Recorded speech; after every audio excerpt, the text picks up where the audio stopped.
উম্মতের দরদি, কত উম্মতের দরদি, কত উম্মতের দরদি।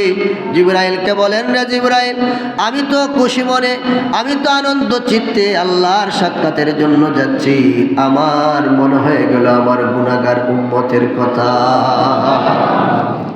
ইয়াউমা নাহশুরুল মুত্তাকিনা ইলার রহমানি ওয়াফদা। বন্ধু নবী আমার, আপনি চিন্তা করবেন না, হতাশা হবেন না, পেরেশানি করবেন না, কাঁদবেন না।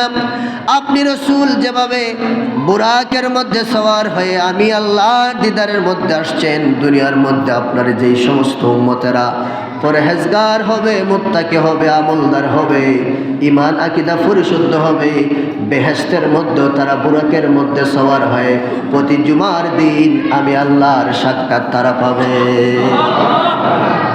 সাইয়্যিদুনা আবু হুরায়রা বলেছেন, উনার একজন তাবি, নবীজির একজন তাবি সাইয়্যিদ ইবনে মুসাইয়িব, উনি বলেন, ও সাইয়্যিদ ইবনে মুসাইয়িব, আইয়াজমা বাইনা ওয়া বাইনাকা ফিস সুকিল জান্নাহ, আল্লাহ পাক যেন তোমাকে আমাকে জান্নাতের বাজারের মধ্যে একত্রিত করেন। সুবহানাল্লাহ বলেন।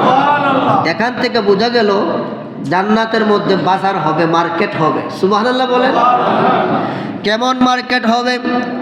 প্রতি জুমার দিন, প্রতি শুক্রবার জুমার দিন জান্নাতীদের এত সমস্ত নাজ নিয়ামত দেওয়ার পরও জান্নাতীরা শান্তি পাবে না। সবচাইতে বড় নিয়ামত, সবচাইতে বড় শান্তি হবে প্রতি জুমার দিন জান্নাতবাসী মানুষরা যখন আল্লাহর দিদার লাভ করবে।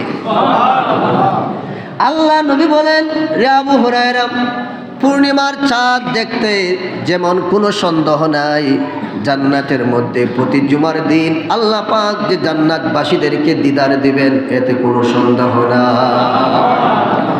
জান্নাতে প্রতি জুমার দিন শুক্রবার অনেকগুলো মিম্বার, অনেকগুলো চেয়ার থাকবে, স্বর্ণের চেয়ার, রূপার চেয়ার, ইয়াকুত পাথরের চেয়ার, লুলু পাথরের চেয়ার, মণিমুক্তা খচিত অনেকগুলা সিংহাসন থাকবে, মিম্বর থাকবে, জান্নাতবাসী মানুষের এখানে বসে থাকবে।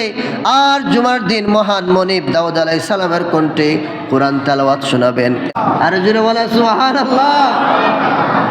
আর উপর থেকে মেঘমালা ছায়া দিবে, উপর দিকে পারফিউম, মেশকা আম্বরের সুঘ্রাণ, পারফিউম, সেন্ট, বিভিন্ন ধরনের আতর দেওয়া হবে। আল্লাহ পাক ফেরেশতাদেরকে বলবেন, রে ফেরেশতারা, আমি আল্লাহর দিদার তারা লাভ করেছে, জান্নাতের নাজ নিয়ামতের জন্য তারা দুনিয়ার মধ্যে আমি আল্লাহর গোলামি দাসত্ব করেছে, তোমরা এখন এই দিক থেকে অপর দিকে চলে যাও, জান্নাতবাসী মানুষদেরকে নিয়ে যাও।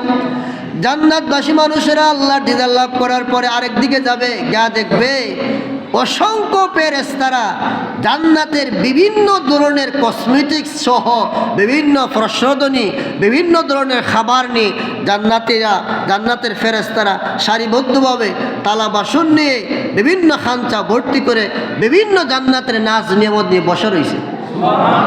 আর জান্নাতবাসী মানুষেরা বিনা টাকায় যার যেটা প্রয়োজন হয়, কারো সোনা, কারো রূপা, কারো হার, কারো হাতের বালা, পায়ের নুপুর, মাথার স্বর্ণের মুকুট নিয়ে তারা বেহেশত থেকে ফিরবে। জান্নাতবাসী মানুষেরা বলে যে আল্লাহ পাক এত নাজ নিয়ামত জান্নাতের বাজারের মধ্যে যে দুনিয়ার মানুষ এগুলা দেখবে দূরের কথা, কান দ্বারা, অন্তর দ্বারা, মুখ দ্বারা, চোখ দ্বারা এগুলা কল্পনাই করতে পারে না, এমন নাজ নিয়ামত রেখেছে।